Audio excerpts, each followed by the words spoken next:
estamos observando un crecimiento anual en la serie original del 1,1%, que a su vez está acompañado por un crecimiento intertrimestral entre el cuarto trimestre del 2020 y el primer trimestre del 2021 del 2,9%, medido a través de la serie ajustada por efecto estacional y calendario.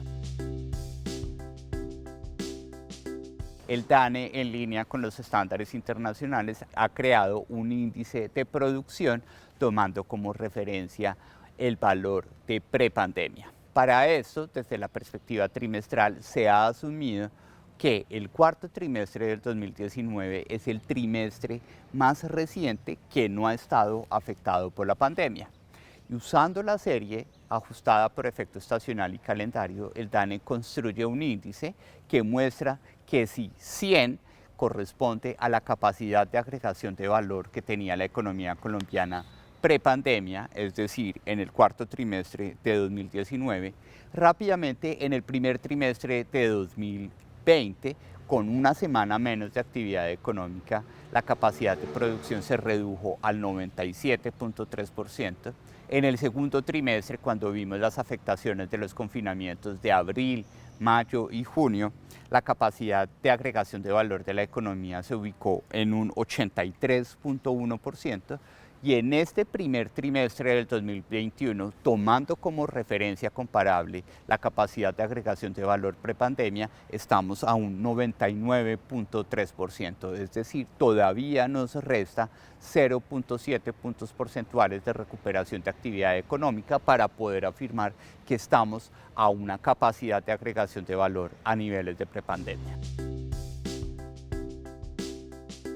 Tres actividades fundamentalmente: la dinámica del sector manufacturero, la dinámica del sector público y el gasto en salud y en educación, y la dinámica de las actividades agropecuarias en su conjunto. Esas tres ramas de actividad explicaron más del crecimiento de toda la economía, es decir, crecieron o explicaron 1,6 puntos porcentuales que fueron compensados con aportes negativos fundamentalmente de la rama de explotación de minas y canteras, que todavía crece al menos 15% y está aportando casi un punto negativo al crecimiento de la economía. Adicionalmente, vemos que los servicios públicos de electricidad, gas y agua todavía crecen al menos 1,3%. Vemos el gran renglón de comercio, transporte, alojamiento y servicios de comida, que a pesar de la buena dinámica de las actividades de comercio, tanto minorista como mayorista, todavía las actividades de transporte y de alojamiento y servicios de comida están arrojando cifras negativas, y ese gran renglón todavía crece negativamente al menos 0,8%. Finalmente, la construcción, que presenta unos escenarios de reactivación como lo presentamos el día de hoy, todavía tiene un nivel negativo en materia de crecimiento de su capacidad de valor agregado a una tasa del menos 6% anual, que no obstante todavía estar en cifras negativas es una corrección frente a ese menos 14,6 de contracción anual que observó en el primer trimestre de 2020. Aquí particularmente vemos un crecimiento del gasto en consumo final del 1,5%, explicado en primer lugar por un gasto en el consumo final de los hogares creciendo al 1% y un gasto del gobierno general creciendo al 4,6%.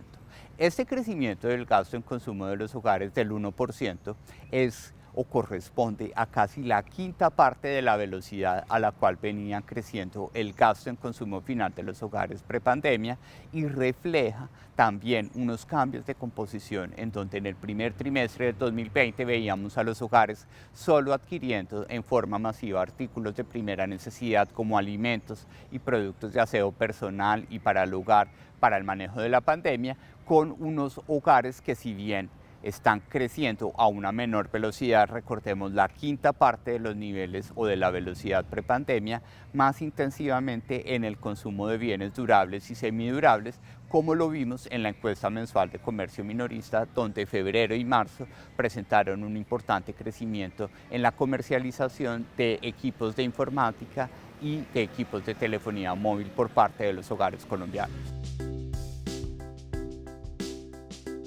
En la medida en que el país está en una senda de ajuste de su actividad económica a partir de las afectaciones que generó la pandemia de la enfermedad COVID-19, es importante resaltar que el mes de marzo de 2021 está presentando un crecimiento muy importante de la actividad económica a una tasa real del 11,8% cuando nos comparamos con el marzo o el mes de marzo de 2020. Este crecimiento del 11,8% en el mes de marzo está explicado de forma significativa por los aportes que hacen las actividades secundarias, en este caso particular la manufactura y la construcción. Este crecimiento del 11,8% está bastante lejos de las expectativas que tenían los analistas para la activación de la economía en el mes de marzo, en donde la máxima expectativa estaba en un crecimiento anual cercano al 8,6%. En marzo de 2021, el nivel de actividad económica comparado con aquel que sucedió en un mes prepandemia, que en este caso es el mes de febrero, pues muestra cómo particularmente las actividades primarias y las actividades terciarias ya están en un nivel de actividad económica superior al que tenía la economía colombiana en el mes de febrero de 2020. Solamente las actividades secundarias, particularmente por la dinámica del sector construcción, que apenas en marzo empieza a reactivarse de forma significativa, se encuentran ligeramente por debajo 2 puntos porcentuales de la capacidad de agregación de valor que sucedió en las actividades secundarias en el mes de febrero del 2020. En síntesis, en el mes de marzo de 2021, la capacidad de producción de la economía colombiana se encuentra al 99,5% de aquella que observaba en el mes inmediatamente anterior a la pandemia, que corresponde al mes de febrero de 2020. En el capítulo de revisiones que presentamos el día de hoy, estamos observando que a pesar de que existieron algunos ajustes metodológicos y algunos ajustes asociados con nuevas fuentes de información, estamos ratificando que la contracción de la economía en el año 2020 fue del menos 6,8%. Adicionalmente, el indicador de seguimiento de la economía en enero y en febrero tuvo ajustes mínimos de 0,1 en el mes de enero a la baja y 0,1 en el mes de febrero al alza.